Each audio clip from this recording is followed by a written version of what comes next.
금요기대에 나오신 우리 에이멘 성도님들을 주님의 이름으로 환영하고 또 축복합니다.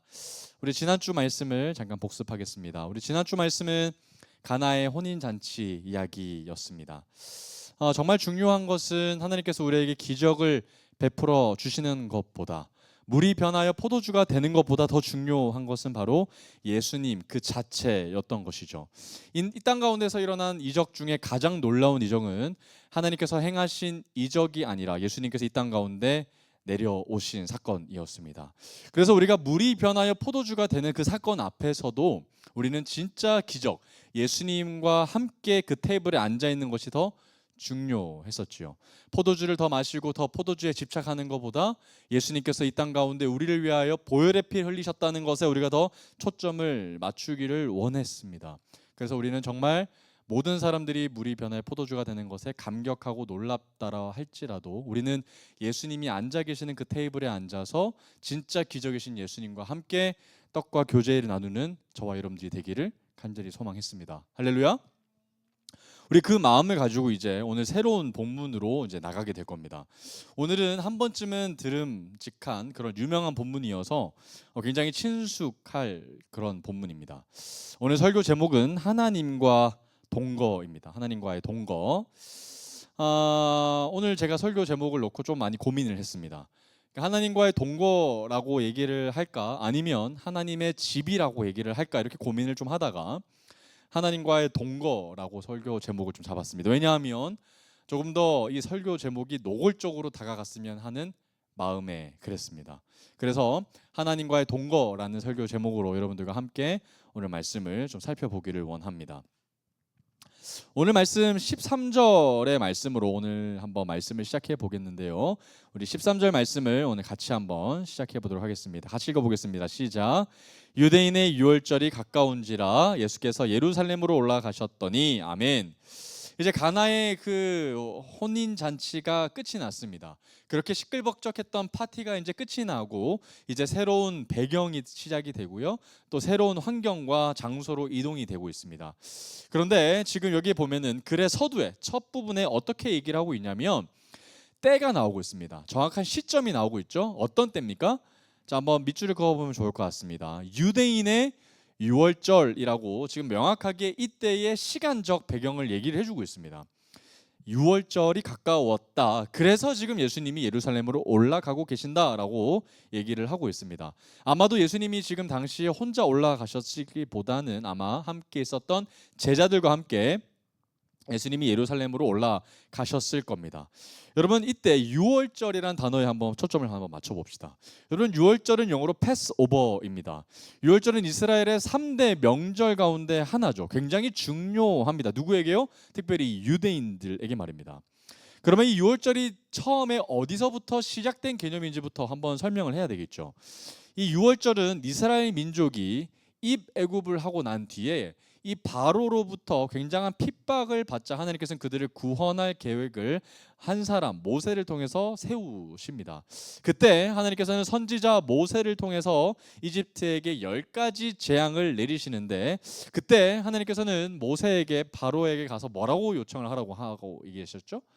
너희들은 바로에게 가서 내 백성 이스라엘 민족을 나로 제사를 드릴 수 있도록 살 길을 내보내라라고 얘기하셨는데, 바로에게 그걸 얘기했더니 바로가 보내줍니까? 안 보내줬단 말이죠. 무려 10번째 재앙을 맞을 때까지도 바로의 마음은 굳건해져서 완악해져서 보내주지 않는단 말이죠. 그때 마지막 장자의 죽음을 앞두고 하나님께서는 심판을 하시는데, 그때 특이하게도 모든 이스라엘 백성이 경험하게 되는 이 죄악된 이 심판으로 넘어가게 됩니다. 그때 하나님께서는 이스라엘 백성들만 이 영향을 받지 않을 수 있는 피할 길을 열어주시는데, 그게 뭐였습니까? 어린 양의 피를 문설주에 바르는 거였죠. 그것만 하면 죽음의 사자들이 어떻게 한다 그랬어요? 지나간다라는 표현을 썼어요. 그때 썼던 단어가 뭐예요? 패스오버예요. 그러니까 죽음이 그 문을 통과하는 거죠. 누구든지 어린 양의 피로 문설지에 바르게 되면 하나님께서 그 집안의 심판을 면하시겠다라고 알려주셨죠. 그래서 실제로 하나님의 명을 받았던 모세와 함께한 그 이스라엘 백성들은 다 모두 문설주에 피를 발랐고 죽음을 피하게 됐습니다. 그러나 그 사실을 알지 못했던 애굽 사람들은 다 장자의 죽음을 심판으로 경험하게 되죠. 그 장면을 우리 한번 살짝 한번 살펴보겠습니다. 출애굽기 12장 3절에서 14절까지 말씀을 보면 그 당시에 긴박했던 상황에 대해서 하나님은 이제 설명해 주고 계시는 모습이 나옵니다. 출애굽기 12장 3절에서 14절까지 말씀인데요. 제가 한번 읽어보겠습니다. 눈으로 한번 따라와 주세요. 너희는 이스라엘 온 회중에게 말하여 이르라. 이달의 열흘에 너희 각자가 어린 양을 취할지니 각 가족대로 그 식구를 위하여 어린 양을 취하되 그 어린 양에 대하여 식구가 너무 적으면 그 집의 이웃과 함께 사람 수를 따라서 하나를 취하며 각 사람이 먹을 수 있는 분량에 따라서 너희 어린 양을 계산할 것이며 너희 어린 양은 흠없고 1년 된 수컷으로 하되 양이나 염소 중에서 취하고 이달 열 나흘날까지 간직하였다가 해질 때에 이스라엘 회중이 그 양을 잡고 그 피를 양을 먹을 집 좌우 문설주와 임방에 바르고 그 밤에 그 고기를 불에 구워 무교봉과 쓴 나물과 아울러 먹되 날 것으로나 물에 삶아서 먹지 말고 머리와 다리와 내장을 다 불에 구워 먹고 아침까지 남겨두지 말며 아침까지 남은 것은 곧 불사하리라. 너희는 그것을 이렇게 먹을지니 허리에 띠를 띠고 발에 신을 신고 손에 지팡이를 잡고 급히 먹으라. 이것이 여호와의 유월절이니라. 내가 그 밤에 애굽 땅에 두루 다니며 사람이나 짐승을 막론하고 애굽 땅에 있는 모든 처음 난 것을 다 치고 애굽의 모든 신을 내가 심판하리라. 나는 여호와라. 내가 애굽 땅을 칠 때에 그 피가 너희가 사는 집에 있어서 너희를 위하여 표적이 될지라. 내가 피를 볼 때에 너희를 넘어가리니 재앙이 너희에게 내려 멸하지 아니하리라. 너희는 이날을 기념하여 여호와의 절기를 삼아 영원한 규례로 대대로 지킬지니라. 아멘. 하나님께서는 친히 우리에게 이스라엘 민족들에게 유월절을 지키라고 세세하게 다 알려주셨죠. 특별히 이때 어린 양을 잡을 것을 명하십니다. 수컷으로 1년이 되지 않은 어린 양을 잡을 것을 명하신다는 거예요. 그러니까 뭐 골골대는 양이라든지 아니면 좀 오래된 늙은 양이 아니라 정말 어린 양, 분명하게 하나님은 얘기해 주셨어요. 그 어린 양을 잡아다가 문설주에 바르라라고 얘기하셨단 말이에요. 그랬을 때 하나님께서는 그 집을 지나갈 것이다 라고 얘기하셨죠. 그리고 이것을 한 번으로 그치지 말고 너희들이 출애굽해서도 그 뒤에도 뭐예요? 계속해서 대대로 지킬 나의 언약 규례라고 얘기하신단 말이에요. 그러면 그때 하나님께서 지키는 그 상황 가운데 특별한 조건을 주시는데 그게 몇 절에 나오냐면 11절에 나옵니다. 유월절을 지키는 방식에 대해서 나오는데 어떻게 지키라고 나오는 거예요? 어린 양은 당연한 거고 그때 먹을 그 상황 가운데 급하게 먹으라는 거예요. 그러니까 지금 여기 상황적 묘사를 보면 허리에 띠를 띠고 발에 신을 신고 손에 지팡이를 잡은 상태에서 급하게 먹으라는 이야기예요. 왜 이랬을까요, 하나님이? 왜 천천히 기념하면서 먹으면 안 되고 왜 뭔가 급한 일이 생겨서 급하게 먹어야만 했을까? 이걸 친히 하나님이 명령하셨다는 거예요. 그래서 이스라엘 백성들은 하나님께서 이거를 대대로 지키라고 명령하셨으니까 하나님 말씀대로 그들은 지켰어야 했었던 거예요. 왜 그랬을까요, 하나님이? 여러분, 이제 출애굽 세대는 이 유월절에 실제 처음 있었던 사건에 대해서 기억합니까, 못합니까? 못하죠. 왜죠? 출애굽 이후에 다음 세대들, 출애굽 세대들은 다 광야에서 죽고 난 뒤에 다음 세대들 만나를 먹고 태어난 광야에서 태어난 세대들은 유월절을 실제로 봤습니까, 못 봤습니까? 못 봤죠. 그래서 그때 당시의 상황에 대해서 어떻게 시각적 교육 장치가 있는 거예요? 모든 사람들이 진짜 급하게 갈 것처럼 막 먹는 거 보면은 아이들이 물어볼 겁니다. 엄마 아빠 왜 이렇게 급하게 먹는 거예요? 우리가 지금 외부에 위협이 있습니까? 없잖아요. 그런데도 불구하고 왜 우리가 이렇게 급하게 먹어야 됩니까? 라고 물어보면 부모들이 뭐라고 교육했겠습니까? 하나님께서 우리에게 이렇게 명하셨어. 왜냐하면 그 당시에 우리가 진짜 출애굽 직전에 마지막 심판 때 우리는 진짜 급했거든. 굉장히 긴박했고 죽음의 문턱 가운데 하나님의 말씀이 너무나도 중요했기 때문이야. 우리가 그렇게 하지 않았다면 우리는 죽고 말았을 거야 라는 그 시급성을 아이들에게 계속해서 시각적 효과로 전하고 전수하라는 하나님의 의미였다는 거예요. 그러니까 유대인들은 시간이 지나도 계속해서 그렇게 했었던 겁니다. 유월절이 되면 항상 그렇게 어린 양을 잡아서 굉장히 급하게 먹는 관습으로 남았던 거죠. 한마디로 기억의 장치입니다. 하나님께서 계대로 그들이 하나님께서 어떻게 우리를 구원하시고 출애굽을 하게 하셨는지를 기억하게 하심이죠. 그러면 자녀들은, 그 백성들은, 다음 세대들은, 만나 세대들은 하나님께서 우리를 구원해 주셨구나. 우리는 굉장히 죽음의 문턱 가운데 죽을 수밖에 없는 영혼이었는데 하나님께서 우리를 뭐 하셨다? 구원하셨구나.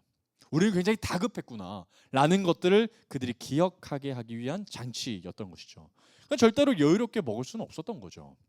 항상 그때를 기억하면 하나님이 우리를 구원해 주셨구나, 우리의 목숨을 우리가 연장시켜 주셨구나, 하나님께서 우리에게 은혜를 주셨구나 라는 것들을 기억하게 하기 위함이죠.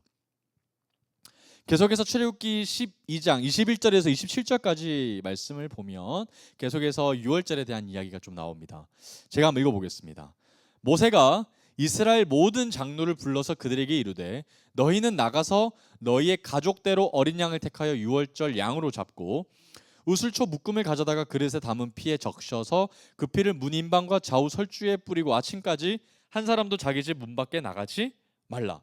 여호와께서 애굽 사람들에게 재앙을 내리려고 지나가실 때에 문인방과 좌우 문설주의 피를 보시면 여호와께서 그 문을 뭐 하시고 넘으시고 멸하는 자에게는 너희 집에 들어가서 너희를 치지 못하게 하실 것임이니라.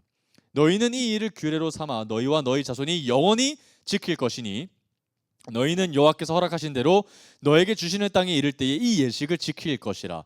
이후에 너희의 자녀가 묻기를 이 예식이 도대체 무슨 뜻입니까? 무슨 뜻이냐 하거든 너희는 이르기를 이는 여호와의 유월절 제사라.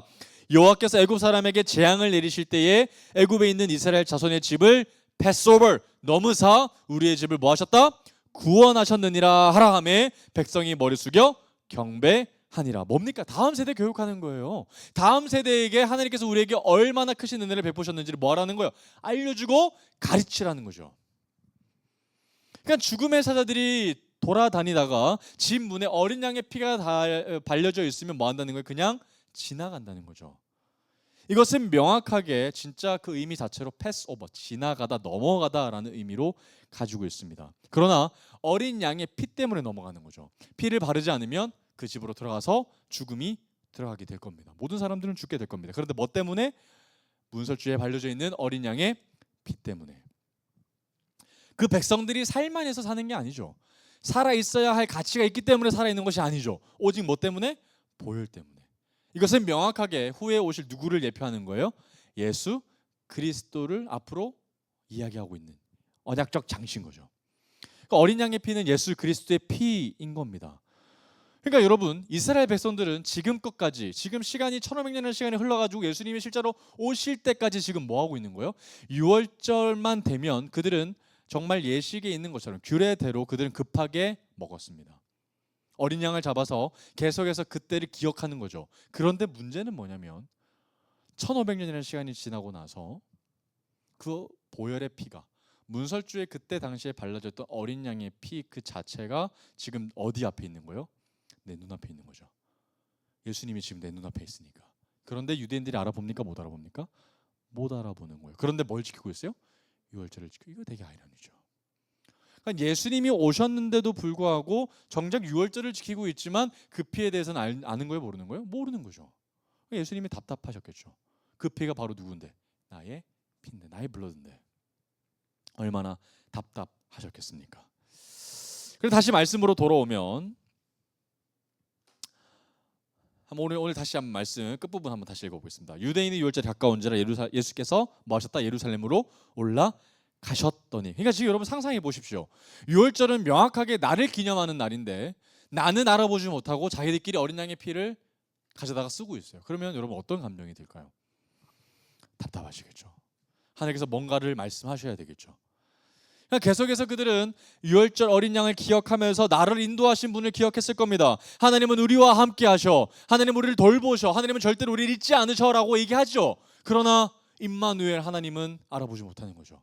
정말 우리와 함께 하신다는 그 명확한 증거가 내 눈앞에 계시는 예수 그리스도신데 예수 그리스도의 그 임마누엘 하나님을 정작 알아보지 못한다는 것 자체가 너무나도 사실은 슬픈 일이라는 겁니다. 그러면 여러분, 오늘 우리가 읽었던 요한복음 2장 13절에서 유월절이 다가와서 예루살렘에 올라간다는 말은 유대 민족이 그 날을 뭐 한다는 거예요? 특별히 기억한다는 거예요. 그 날을 특별히 기념한다는 거죠. 어느 때보다도 보혈의 피가 강조되었던 날이 언제요? 이때라는 거예요. 누구보다도 예수의 영향력이 커야 했던 날이었습니다. 그런데 예수님을 알아보지 못했다는 거죠. 그러면 여러분, 유대인들은 당시 그때 예루살렘으로 올라가서 하나님께 뭐 드리러 가는 거예요? 제사 드리러 가는 거예요. 예배하러 가는 거예요. 그 피를 기념하러 가는 거예요. 그때 예수님도 함께 올라가시는 거죠. 와우. 14절 봅니다. 자, 이 상황을 잘 생각하시면서 말씀을 한번 따라와 주세요. 14절 15절입니다. 자, 그때 어떤 상황이 눈앞에 펼쳐지냐? 자, 14절입니다. 성전 안에서 소와 양과 비둘기 파는 사람들과 돈 바꾸는 사람들이 앉아 있는 것을 보시고 노끈으로 채찍을 만드사 양이나 소를 다 성전에서 내쫓으시고 돈 바꾸는 사람들의 돈을 쏟으시며 상을 엎으시고. 여러분, 지금 예수님께서는 자기가 보혈의 피지 않습니까? 그 보혈의 피께서 올라가신 거죠. 예루살렘 성전으로. 모든 사람들이 지금 하나님께 예배하러 가는 길 아닙니까? 그런데 예수님이 딱 성전에 도착하자마자 예수님 시야에 보이는 장면이 뭐였어요? 장사치들이 장사하는 거죠. 여러분, 명확하게 성전은 지금 예배하는 곳입니다. 예배를 드리는 장소죠. 하나님께 제사를 드리는 장소인데 거기서 지금 뭐 하고 있는 거예요? 장사꾼들이 여기서 장사의 행위를 하고 있는 겁니다. 장사친들이 지금 이익을 보기 위해서 전국에서 사람들이 몰린 상황이라는 거예요.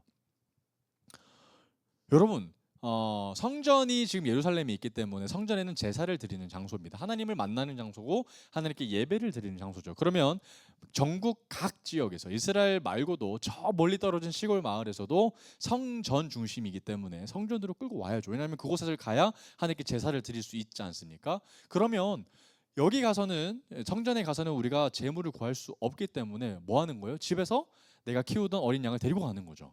그죠? 모두가 각자가 하나님 앞에 유월절을 기념하기 위해서 내가 키운 어린 양을 데리고 갈 겁니다. 그런데 그 여정이 너무 길면 어떻게 할까요? 어린 양이 가다가 죽을 수도 있고 계속해서 어린 양을 함께 데리고 간다는 것이 쉽진 않았을 겁니다. 그런 사람들을 위해서 지금 뭐가 생긴 거예요? 성전에 쉽게 말하면 마트가 생긴 거예요. 뭘 위한 마트예요? 제사를 위한 제사 물 마트가 생긴 거죠. 그러면 성전에 이제 제사물이 이제 판매가 되면 멀리서부터 오는 사람들이 어떻게 생각할까요? 이제 우리가 굳이 집에서 키우던 애를 가지고 갈 필요가 있습니까? 없습니까? 없죠. 정말 편안하게 제사를 드릴 수 있는 시스템이 생긴 거예요.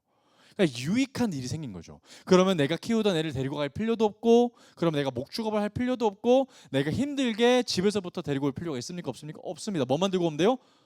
돈만 들고 가면 돼요. 돈만 들고 가서 괜찮은 놈으로 뭐 하면 됩니까? 사면 됩니다. 그럼 그 사람은 뭐 판매자한테 사서 그 자리에서 바로 제사장한테 넘기고 제사 드리면 끝이죠. 너무나도 깔끔합니다.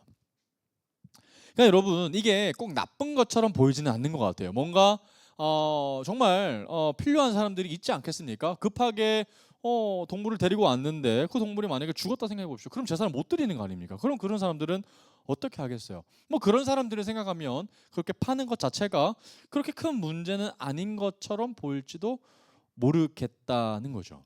그래서 뭐 제사물을 구할 수 있는 서비스를 제공하는 사람들이 바로 이 장사치들이었다고 볼 수 있겠습니다. 그러면 문제는 뭘까요? 이제 이전과 같은 제사의 준비 태도는 사라지겠죠. 그 전에는 내가 키우던 양을 데리고 갔을 겁니다. 그러니까 내가 키우던 양이 죽었다는 것 자체가 이미 그 죄에 대해서 얼마나 깊게 생각했겠어요. 그러면서 내가 처음부터 데리고 가는 그 마음이 얼마나 하나님께 귀했겠습니까? 그런데 그 마음이 이제 다 사라지고 돈으로 사서 나는 양을 별로 잡지도 않죠. 데리고 가서 그냥 바로 제사장한테 넘기니까 별로 그렇게 제사물에 대한 준비도 사라지게 될 겁니다. 그러면서 또 그 자리에서 누가 있었냐면 전국 각지에서 이방 민족들도 같이 예배를 드리러 오니까 돈이 같아야 달라요. 다르죠. 그래서 거기에 어떤 사람들이 있어야 되는 거예요? 환전 거래소가 필요했던 거예요. 왜냐하면 매매가 돼야 되지 않습니까? 내가 양을 사고 싶은데 내 돈과 이 나라 돈이 달라요. 그럼 어떻게 해야 돼요?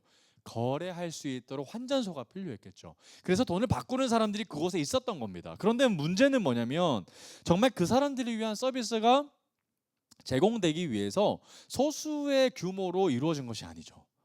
대규모로 이것이 장사터가 벌려진 겁니다. 그리고 그 가운데서 정말 큰 문제가 됐던 거는 그 가운데 장사꾼들이 뭘 취해요? 폭리를 취하게 되죠. 폭리가 뭡니까? 이 일을 통해서 뭐 하는 거예요? 엄청난 이익을 내가 남기는 거죠. 그러면 그 자리에 앉아 있는 장사꾼들은 정말 그 예배 때 1년에 한 번 드리는 그 유월절이 내 인생 가운데 정말 중요한 날인 것 같기는 한데, 그 날의 목적이 정말 하나님께 예배 드리기 위함입니까? 아니면 나의 폭리를 취하기 위함입니까? 뭔가 문제가 있죠. 그러니까 전국 각지에서 오는 사람들의 태도도 문제가 생기기 시작했고, 그리고 성전 안에서 물건을 거래하기 위하여 지금 서비스를 제공하는 사람들은 하나님 앞에 유월절을 다른 목적으로 기다리게 된다는 거죠. 그러니까 여러분, 지금 이 모든 일들의 유월절의 목적은 하나님을 기억하는 거죠. 하나님의 피를 기념하는 거죠. 그런데 피가 사라지고 있어요. 하나님이 사라지고 있어요. 예배 드리는 장소에서 예배가 약해지고 있어요. 다른 목적이, 다른 부가적인 목적들이 생기기 시작했단 말입니다. 뭔가 문제가 생긴 거죠. 근데 여러분, 이때 이 모습을 우리가 보지 못하고 어떤 사람들은 이렇게 얘기합니다. 예수님 너무 폭력적이신 거 아니에요? 어떻게 장사하는 사람들에게 그렇게 행위를 취할 수 있습니까? 어떻게 쫓아낼 수 있습니까? 장사를 망칠 수 있습니까? 예수님이라면 그 사람들도 돌봐야 되는 거 아닙니까? 예수님이 보상하셨나요? 어떻게 그 사람들을 다 내쫓을 수 있나요? 라는 이야기들을 많이 합니다. 그리고 예수님이 채찍으로 막 쫓아내는 장면이 굉장히 예수님처럼 보이지 않죠. 굉장히 뭔가 폭력적인 것 같고, 굉장히 뭔가 야성적인 모습이 예수님께 보이기 때문에 예수님이 뭔가 문제가 있는 것 같다, 예수님이 왜 그러셨을까에 대한 의문을 제기하는 한켠의 신학자들도 있습니다. 그런데 여러분, 정말 예수님이 뭐가 문제가 있는 걸까요? 예수님의 태도가 뭔가 문제가 있고 잘못된 걸까요? 근데 우리가 그렇게 받아들이기 전에, 그렇게 우리가 알고 있는 온화한 예수님이, 정말 따뜻한 예수님이 왜 이렇게까지 하셔야만 했던 것일까요? 우리가 그 이유를 발견하는 것이 난 먼저라고 생각합니다. 그죠? 예수님의 태도가 옳지 않아라고 얘기하는 것보다 왜 예수님이 그렇게까지 행하셨어야 했을까를 고민하는 거 더 먼저죠. 그러면 우리가 이렇게 고민해 봅시다. 왜 그렇게 하셨어야만 했을까? 왜 예수님이 그렇게 채찍질을 하셔서 모든 사람들이 그 즉시 내쫓으셔야만 했을까? 우리가 그걸 살펴봐야 한다는 겁니다. 그럼 여러분, 여기에 장소에 대한 고민을 한번 해볼게요. 지금 예수님이 이 행위를 펼친 장소가 어디입니까? 명확하게 성전입니다. 그러나 더 명확하게 얘기하면 이방인의 뜰입니다. 한번 적어볼까요? 이 장소는 성전 안에서도 이방인의 뜰입니다. 여러분, 성전 구조를 한번 보시면요, 가장 바깥에 아웃사이드에 배치되어 있는 곳, 가장 넓은 플레이스가 바로 이방인의 뜰입니다. 그리고 안으로 들어가면 이제 제사를 드릴 수 있는 곳이 있고요. 그리고 안에 성전, 지성소까지 연결이 되어 있습니다. 그런데 이 당시에 이스라엘 민족이 아닌 사람들은, 그러니까 이방인들은 성전으로 들어갈 수 있어요, 없어요? 못 들어가요. 그러면 그 사람들은 하나님 앞에 예배를 못 드리는 겁니까? 아니죠. 그 사람들을 위해서 만들어진 장소가 어디예요? 이방인의 뜰입니다. 그러면 이방인의 뜰에서는 뭐 해야 되는 거예요? 이방인들이 예배를 드리는 장소죠. 그러니까 이방인의 뜰이라고 해서 그곳에서 마음대로 우리가 하고 싶은 대로 해서는 안 되는 거죠. 뭐 해야 되는 거예요? 그곳에서 예배 드리는 거죠. 그러면 최소한 유대인들은 그 이방인의 뜰을 통과하고 더 가까이 들어갈 때는 최소한 그 사람들이 예배를 드리는 것을 뭐 해야 돼요? 배려해야죠. 존중해 줘야죠. 그런데 이방인의 뜰이 지금 뭐로 바뀐 거예요? 마트로 바뀐 거죠. 장사치로 바뀐 거죠. 그러면 여러분, 이방인들이 그곳에서 예배를 잘 드릴 수 있었을까요? 방해받고 있는 건 분명합니다. 예배를 드릴 수 없도록 만들고 있어요. 그럼 하나님께서 가장 싫어하시는 게 뭘까요? 예배를 방해하는 거죠. 예배자들이 예배 드리지 않도록 만드는 유혹입니다. 방해죠. 그런데 지금 유대인들이, 다름 아닌 유대인들이 이방인들의 예배를 뭐하고 있는 거예요? 망치고 방해하고 있는 거예요. 뭐 그렇게 하면 여러분, 이방인들은 도대체 어디 가서 예배를 드릴 수 있는 겁니까? 이방인들은 도대체 어디 가서 하나님을 만날 수 있는 겁니까? 그렇다면 여러분, 예수님이 그렇게 행하신 이유가 납득이 되기 시작합니다. 여러분, 그래서 예수님은 이제 그들을 다 내쫓으시기로 결정하죠. 뭘 회복하시기 위해서? 이방인의 뜰을 정리하기 위해서. 다시 뭘 회복하기 위해서? 이방인들이 예배를 회복하게 하기 위해서. 다름 아닌 예수님은 예배를 회복하고 싶으셨던 거예요. 성전을 회복하고 싶으셨던 거예요. 여러분, 가장 중요한 건 하나님께 예배 드리는 거기 때문에 그렇습니다. 그러니 여러분, 예수님이 지금 이렇게 행동하시는 건 너무 당연해 보이는 거죠. 예배가 너무 중요하다면 중요한 것 앞에서 그렇게 하실 수 있는 거죠. 근데 더 재밌는 건 여러분, 예수님이 그렇게 과격하게 행동하는데도 불구하고, 하시는데도 불구하고 막는 사람이 있습니까 없습니까? 못 막아요. 여러분, 예수님 한 사람이, 청년 한 명이 그렇게 장사를 다 내쫓는다면 여러분, 장사꾼들이 얼마나 화가 나겠습니까? 그럼 예수님을 잡는 건 일도 아니죠. 그런데도 예수님은 그곳에 있는 사람들 다 내쫓아 버리셔요. 그렇게 되기까지 아무도 말리지 못하는 게 너무 신기하지 않습니까? 예수님은 성공적으로 다 내쫓아 버리십니다. 여러분, 그런데 예수님은 쫓아내시고 내시면서 어떤 이야기를 하시냐면 너무 중요한 이야기를 여기서 하셔요. 왜 내가 이렇게까지 해야 되는지에 대한 이야기를 하시는데 16절 한번 말씀 보겠습니다. 16절 말씀을 보면 이런 말씀이 나옵니다. 비둘기 파는 사람들에게 이르시되 이것을 여기서 가져가라. 명령이시죠. 내 아버지의 집으로 장사하는 집을 만들지 말라 하시니. 여러분, 지금 예수님은 명확하게 그곳에 있는 사람들, 장사꾼들에게 명하십니다. Get out, 나가라는 거예요. 어디에서? 여러분, 이거 잘 들으셔야 돼요. 어디에서 나가라는 거예요? 성전이에요. 여러분, 이것만큼 무서운 말 없어요. 여러분, 예수님이, 하나님께서 성전에서 나가라라고 얘기하셨던 장면은 여기가 처음입니다. 이거 너무 충격적인 이야기예요.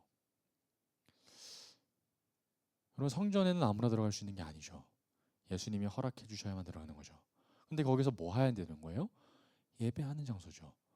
그런데 하나님의 거룩한 성전에서 예배가 방해하는 사람들은 하나님은 가차없이 뭐 하셔요? 내쫓으십니다. 이건 너무 놀라운 이야기, 무서운 이야기죠. 여러분, 그럼 아버지의 집은 뭡니까? 지금 아버지의 집을 지금 뭐 하고 있다는 거예요, 이들의 죄가 뭡니까? 아버지의 집을 통해서 이들이 유익을 누리고 있고 폭리를 취하고 있어요. 그래서 예수님은 이들을 보고 강도의 소굴로 아버지의 집을 만들었다고 고발하고 계시거든요. 강도의 소굴이 뭡니까? 아버지의 집에서 뭘 훔쳐가는 거죠. 그게 강도죠. 아버지의 집에서부터 뭔가 폭리를 취하고 있다면 그건 강도입니다. 좀 먹는 사람들이죠. 그 사람들이 누구라고요? 이 장사꾼들이죠. 그럼 뭔가 하나님의 집 안에서 행하여지지 않아야 될 일들에 대해서 이제 알겠어요. 뭔가 이들이 훔쳐가고 있고 하나님의 집을 거룩하게 하지 못하고 있는 것을 우리가 알겠어요. 그러면 아버지의 집은 도대체 뭐 하는 곳일까요? 예배드리는 곳이죠. 그럼 예수님은 어떻게 이 말씀에 대해서 명확하게 얘기하셨을까요? 우리 이사야 말씀 한번 봅시다. 이사야 말씀 56장 7절 한번 보겠습니다. 여러분, 이 말씀은 좀 외우면 좋아요. 왜냐하면 외우기 너무 쉬워요. 이사야 5, 6, 7을 외우면 됩니다. 이사야 56장 7절, 이사야 5, 6, 7 하면 딱 한 단어입니다. 내 집은 만민이 기도하는 집이라, 이 말씀이 나와요. 이사야 5, 6, 7, 56장 7절 한번 보겠습니다. 이사야 56장 7절 말씀을 보면 이런 말씀이 나옵니다. 내가 곧 그들을 나의 성산으로 인도하여 기도하는 내 집에서, 내 집이 뭐 하는 곳이에요? 기도하는 곳이죠. 기도하는 내 집에서 그들을 기쁘게 할 것이며 그들의 번제와 희생을 나의 제단에서 기꺼이 받게 되리니 이는 내 집은 만민이 뭐 하는 집이다? 기도하는 집이다. 그렇게 일컬음을 받게 된다는 거예요. 모든 사람들이, 각 사람들이, 하나님의 사람들이 이곳에서 번제와 희생 제사를 하나님께 드리게 될 텐데 그 집이 다름 아닌 어떤 집이 될 거다? 하나님께 기도하는 집이 될 거라는 거예요. 그런데 여기서 유대인이라고 적혀 있습니까? 아니죠. 이때부터 하나님은 디아스포라, 유대인들이 아닌 사람들도 하나님은 포함하셨습니다. 이방인도 포함되어 있죠. 이 말씀 덕분에 사실 우리도 예배드릴 수 있는 거죠. 이때 만약에 유대인이 기도하는 집이라 했으면 우리는 너무나도 절박했을 겁니다. 너무나도 처참했죠. 우리는 그 장소에 못 들어가기 때문입니다. 그러나 하나님께서는 우리를 위해서 이미 이사야에서 만민이 기도하는 집이다, 모든 사람들을 위해서 열어 놓으셨습니다. 놀라운 축복이죠. 그러니까 아버지의 집은 장사하는 집이 아니죠. 아버지의 집에서는 오직 하나님께 예배드리는 장소인 거죠. 하나님께 번제드리고 제사를 드리는, 하나님께 기도하는 장소라는 겁니다. 그런데 그 집에서 장사꾼들이 들어닥치면서 하나님의 집에서 뭔가를 훔쳐가는 강도의 소굴로 바뀌었다는 겁니다. 얼마나 예수님께서 마음이 아프셨겠어요. 그런데 여러분, 여기서 한번 말씀 다시 한번 보겠습니다. 여러분, 예수님이 여기서 아버지의 집이라는 표현을 쓰시거든요. 내 아버지의 집을 이렇게 망쳐놨다, 장사하는 집으로 만들어놨다, 이렇게 고발하는데요. 이 집이 누구의 집이다? 하나님의 집이 아니고 Father House라는 거죠. 아버지의 집이다. 그러면 이걸 유대인들이 듣는단 말이죠. 그럼 여러분, 어디서 화가 날까요? 몇 가지 포인트가 가장 있겠지만 가장 첫 번째는 네가 뭔데 이런 권한이 있느냐입니다. 네가 뭔데 이렇게 성전에서 행패를 부리느냐? 첫 번째. 두 번째는 이 집이 어떻게 네 아버지 집이냐라는 개념이죠. 유대인들 당시에는 하나님을 아무도 아버지라고 부르지 못했습니다. 선지자들조차 말이죠. 예수님이 처음으로 아버지라는 단어를 쓰자 얘들은 거품을 봅니다. 누가 네 아버지야? 어떻게 하나님이 너에게 아버지가 될 수 있어? 라는 이야기에 화가 나죠. 그리고 실제로 예수님께서 이 이야기들 하시고 나서 본격적으로 예수님을 죽이려고 하죠. 나사로를 살리실 때부터 이들은 화가 나 있었고, 성전 청결 사건, 성전 정화 사건에서도 이들은 예수님에 대해서 너무나도 분노합니다. 그러나 예수님은 이 사건이 너무 중요했기 때문에 이 사건에 대해서 예수님은 언급하고 가셔야만 했었던 것이죠. 너무 화가 난다고 얘기를 합니다. 그래서 18절에 보면 유대인들이 보여줬던 그 당시의 반응이 나옵니다. 한번 볼까요? 이에 유대인들이 대답하여 예수께 말하기를 네가 이런 일을 행하니 무슨 표적을 우리에게 보이겠느냐. 이거 무슨 이슈입니까? 권세 이슈거든요. 네가 뭔데 이런 권한이 있어? 너 뭐 돼? 이런 말입니다. 그래서 네가 만약에 그런 권한이 있다라고 한다면 우리에게 뭘 보여라는 거예요? 표적을 보여라는 거예요. 근데 여러분 이게 너무 슬픈 말이거든요. 왜냐하면 지금 어떤 날이라고요? 6월절입니다. 지금 누구보다도 어느 때보다도 예수 그리스도의 어린 그 보혈의 피가, 흘리신 보혈의 피가 너무나도 강조되어야 하는 그때에 어린 양 앞에서 표적을 보이라고 하는 이 태도, 제스처가 너무 충격적인 거죠. 여러분, 우리가 계속해서 요한복음을 통해서 보게 될 거지만 이스라엘 백성들이 행하는, 유대인들이 행하는 가장 나쁜 행동은 예수 그리스도 앞에 표적을 구하는 겁니다. 내가 당신을 믿을 수 있도록 믿음을 달라라고 하는 거죠. 표적을 구하는 겁니다. 그러나 정말 이 행동이 나쁜 이유는 가장 위대한 표적 앞에 표적을 구하고 있기 때문이라는 거예요. 여러분, 유월절 핵심은 어린 양의 피죠. 그리스도의 피입니다. 그런데 예수님 앞에서 자꾸 표적을 구하는 거예요. 예수님 이거 해주시면 내가 더 잘 믿을게요. 내가 살아계심을 내가 이제 증언하겠습니다라고 얘기하지만 예수님은 너에게 그렇게 증언해주지 않아도 예수님은 예수님이시죠. 우리에게 우리의 원함을 들어주지 않는다고 할지라도 그분은 하나님이시죠. 그런데 자꾸 우리가 뭐라고 하나님께 자꾸 뭔가 조건을 겁니다. 하나님 내게 응답해 주시면 내가 더 하나님 잘 믿겠습니다. 왜 그런 이야기를 하죠? 하나님 앞에 자꾸 표적을 구한다는 거죠. 우리는 그렇게 조건을 제시할 만한 사람이 되지 못한다는 겁니다. 그런데도 불구하고 유대인들은 마치 자기들이 그렇게 당연히 하나님께 요구할 수 있는 권한이 자기들에게 있는 것 마냥 예수 그리스도에게 하고 있다는 거죠. 그러나 이들이 표적을 수만 번 이제 앞으로 보게 될 겁니다. 그러나 믿습니까? 안 믿어요. 끝까지 안 믿습니다. 안 믿고 싶은 거죠. 그러나 19절에 예수님이 이렇게 얘기하십니다. 내가 너희들에게 뭘 보여줄 필요가 없어라고 얘기하시지 않고 어떤 이야기를 하시냐면 예수께서 대답하여 이르시되 너희가 이 성전을 헐라 내가 사흘 동안에 일으키리라 라고 얘기하십니다. 여러분, 지금 이 성전은 어디입니까? 아버지의 집이라고 분명히 예수님께서 조금 전 말씀하셨던 성전입니다. 그죠? 그리고 유대인들에게는 이 성전이 너무나도 중요합니다. 여러분, 성전이 없으면 어떻게 될까요? 옛날에 바벨론 포로 시대 때처럼 성전에서 예배 드릴 수 없는 때가 다시 오게 되는 거죠. 내가 하나님을 만날 수 없는 때가 다시 오게 되는 거예요. 그때 생겼던 곳이 바로 뭡니까? 회당이에요.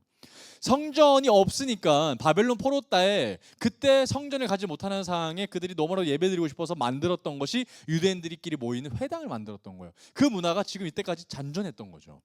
그러면 여러분, 지금 이때도 성전을 다시 회복해서 성전에 다시 와서 재건축해서 얼마나 기쁩니까? 그죠? 그런데도 불구하고 예수님이 다시 이 성전을 그냥 쉽게 무너뜨리라고 얘기하니까 얼마나 유대인들이 화가 났겠습니까? 유대인들에게는 성전이 너무 중요하거든요. 유대인들에게는 이 제사 시스템이 너무나도 중요하거든요. 그러면 예수 그리스도 말대로 이 성전을 헐게 되면 이제 우리 앞으로 어떻게 하겠습니까? 그리고 예수님이 뭐길래 성전을 헐다 이런 말을 할 수 있겠습니까? 얼마나 어이가 없었겠어요. 그러면서 20절에 유대인들이 이런 말을 합니다. 너무 황당한 말을 들었으니까 이렇게 반응을 합니다. 유대인들이 이르되 이 성전은 46년 동안의 지역건을 네가 3일 동안에 일으키겠느냐 하더라라고 얘기합니다. 여러분, 상식적으로 말이 안 됩니다. 여러분, 이 성전은 46년 동안 그들의 가진 그때의 기술을 가지고 지은 거예요. 여러분, 지금의 기술로도 당시에 성전을 지으려면 46년까지는 짓지 않겠지만 3일 만에는 절대 불가능합니다. 지금 기술로도 불가능하죠.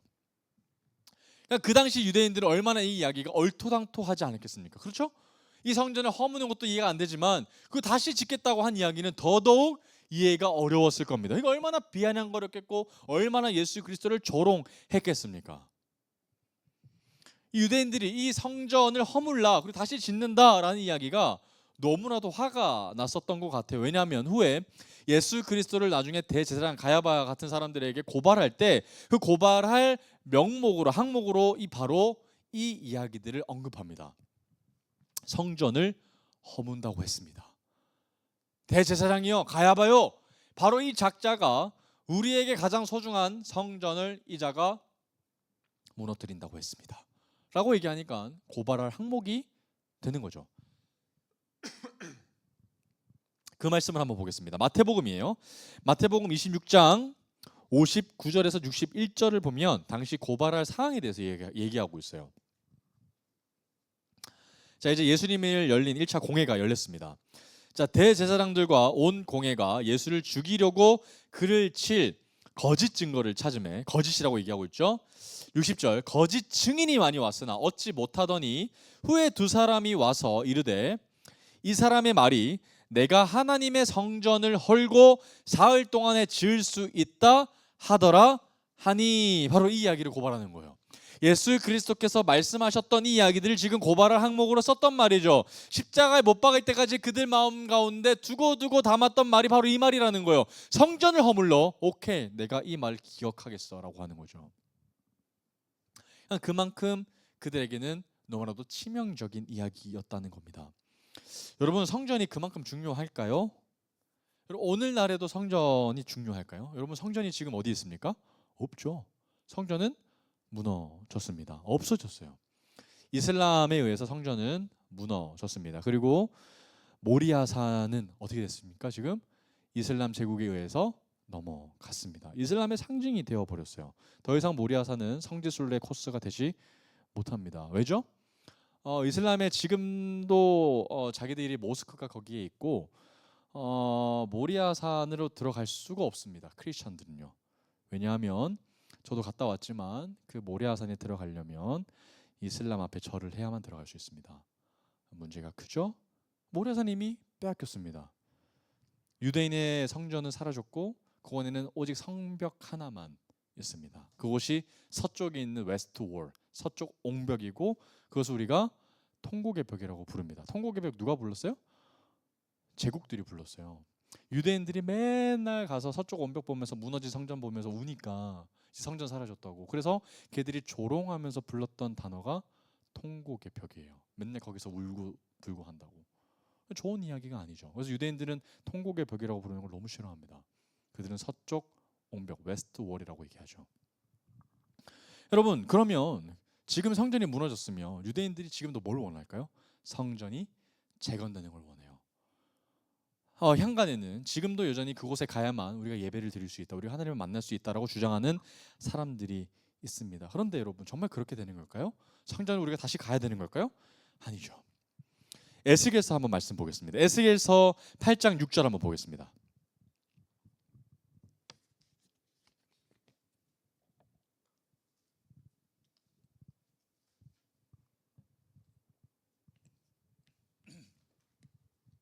에스겔서 8장 6절 한번 같이 읽어보겠습니다. 시작. 그가 또 내게 이르시되 인자야, 이스라엘 족속이 행하는 일을 보느냐? 그들이 여기에서 크게 가증한 일을 행하여 나로 내 성소를 멀리 떠나게 하느니라. 너는 다시 다른 큰 가증한 일을 보리라 하시더라. 여러분, 하나님의 집에 항상 하나님이 거하셔야 될까요? 아니죠. 하나님이 더 크죠. 하나님의 집에서 하나님은 언제든지 떠나실 수 있는 거죠. 이미 하나님은 떠나실 것을 말씀해 주셨어요. 왜 떠나신 거죠? 하나님의 집에서 뭐 했기 때문에? 가증한 일을 했기 때문에. 말씀에서 나오지 않습니까? 그리고 성전에 이미 하나님이 안 계시죠. 여러분, 지금 하나님은 가증한 일을 성전에서 행하는 것을 보고 너무나도 화가 나셔서 그분의 집을 떠나가 버리시는 거예요. 여러분, 그러면 진짜 하나님의 집은 더 이상 존재하지 않는 걸까요? 오늘 다시 말씀으로 넘어옵니다. 요한복음 2장 21절. 그럼 성전이 뭘까요? 그럼 도대체 21절입니다.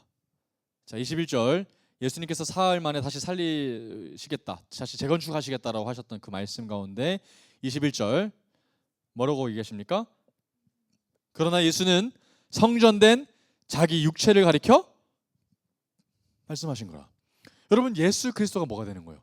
성전이 되는 거죠. 그럼 성전은 누구의 집이라는 거예요? 하나님의 집, 베델이죠. 하나님이 거하시는 곳은 하나님의 집이 되는 거죠. 그곳이 성전이 되는 거죠.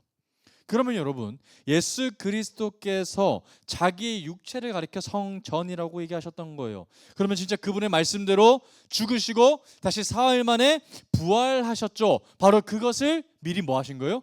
알려주신 거죠. 사흘 만에 다시 일으킬 것이라고 했던 것은 사실은 예수 그리스도의 육체를 보고 말씀하신 거죠. 예수님이 새로운 성전이 되신다는 거죠. 예수님께 성전이 있다는 거, 예수님께로 나아가야 하나님을 만날 수 있다는 겁니다. 그러니까 더 이상 우리가 예루살렘으로만 가야만 만날 수 있는 것이 아니라 예수 그리스도 안에 하나님의 집이 거하시기 때문에, 하나님께서 함께 하시기 때문에 누구든지 예수 그리스도의 보혈로 말미암아 누구의 집이 이르게 되는 거예요? 하나님의 집, 베델에 이르게 될 수 있는 거죠. 놀라운 일이죠. 에스겔서의 말씀에서 우리가 읽어봤던 것처럼 이제 하나님이 이 베델 집에서, 하나님의 집에서 우리가 가증한 일을 한 것으로 말미암아 떠났다는 얘기가 얼마나 충격적이겠습니까? 그러나 임마누엘 예수 그리스도께서 우리와 함께 해 주시겠다는 그 약속 하나 때문에 예수 그리스도께서 다시 우리에게 뭐가 되어주시는 거예요? 성전이 되어주시는 거죠. 와우, 얼마나 놀라운 일이에요. 얼마나 희망찬 일입니까? 얼마나 소망이 되는 일입니까? 그분이 우리의 새 성전이 되어주신다고 하니까 우리는 누구든지 예수 그리스도를 통해서 하나님을 만날 수 있게 되는 거죠. 하나님께 예배할 수 있다는 거 아닙니까? 그리고 요한계시록 말씀 한번 찾아봅시다. 요한계시록 21장 22절. 요한계시록 21장 22절 한번 말씀 봅니다. 요한복음의 저자 이 요한이, 사도 요한이 이 마지막으로 쓴 요한계시록, 반모섬에서 기록한 이 요한계시록에는 이 요한이 환상 가운데 이 천국에서 성전을 본 적이 없다라고 얘기합니다. 왜 그런 이야기를 했는지 한번 봅시다. 요한계시록 21장 22절 같이 읽어봅니다. 시작. 성 안에서 내가 성전을 보지 못하였으니 이는 주 하나님 곧 전능하신 이와 및 어린 양이 그 성전이심이라. 아멘. 천국에 성전이 있다 없다? 없어요. 왜요? 예수 그리스도께서 뭐가 되는 거예요? 성전이 되시는 거죠. 사도 요한이 이상했던 거죠. 뭔가 천국이라고 하면은 뭔가 하나님의 도성이 있을 것 같고 뭔가 눈으로 보이는 가시적인 성이 있을 것 같은데 없더라는 거예요. 왜 성이 없어요? 근데 왜 성이 없대? 아, 예수님이 성이시구나. 성전이 되는 거죠. 이미 성경은 우리에게 보이는 건물이 아니라는 것을, 그리고 예수님이 성전이시라는 것을 우리에게 다 알려주셨습니다. 그런데 성경은 여기서 끝나지 않죠. 우리가 성전이라고 하나님은 말씀해 주신다는 거예요. 성령을 통해서 말이죠. 고린도전서 3장 16절에서 17절까지 한번 찾아봅니다. 고린도전서 3장 16절에서 17절까지. 예수 그리스도께서 우리에게 성전이 되어 주시지만 예수 그리스도께서 우리에게 뭘 보내주십니까? 성령 하나님, 홀리 스피릿을 보내주시죠. 그래서 성령 하나님께서 언제나 우리에게 내주하심으로 말미암아 항상 하나님과 동행할 수 있는 은혜를 누리게 된 것 아닙니까? 우리 안에 언제나 하나님과 동행한다면 우리가 곧 뭐가 되는 거예요? 하나님이 거하시는 하나님의 집이 되는 거죠. 성전이 되는 거죠. 말씀 읽어봅니다. 고린도전서 3장 16절에서 17절. 너희는 너희가 하나님의 성전인 것과 하나님의 성령이 너희 안에 계시는 것을 알지 못하느냐? 누구든지 하나님의 성전을 더럽히면 하나님이 그 사람을 멸하시리라. 하나님의 성전은 거룩하니 너희도 뭐하다? 거룩해라, 거룩하니라. 여러분, 예수님께서 성령 하나님을 보내주심으로 말미암아 우리에게도 뭐가 생긴 거예요? 하나님이 거하시는 하나님의 집이 생긴 거죠. 그러면 여기 안에 우리가 뭐가 되는 거예요? 성전이 되는 거죠. 우리 안에 하나님이 계시는 거죠. 하나님이 우리와 함께 하고 계신다는 겁니다. 그래서 하나님의 성전을 뭐 하지 말라는 거예요? 더럽히지 말라는 거예요. 분명히 하나님은 에스겔서 선지자 통해서 뭘 얘기해 주셨어요? 하나님의 집을 더럽히지 말아야 된다. 하나님 앞에서 가증한 것을 하면 된다 안 된다? 안 된다고 명확하게 얘기하셨죠. 하나님 앞에서 배교하면 안 되죠. 하나님의 앞에서, 눈앞에서 그런 일들을 행했을 때 하나님은 뭐 하신다는 거예요? 우리를 떠나신다라고 하셨죠. 그리고 떠나실 뿐만 아니라 하나님은 오늘 예수 그리스도를 통해서 뭐 하신다? 내쫓으실 겁니다. 하나님의 집에서 내쫓으실 거예요. 여러분, 우리는 하나님 앞에서 우리는 끊임없이 하나님의 집, 이 성전을 거룩하게 해야 합니다.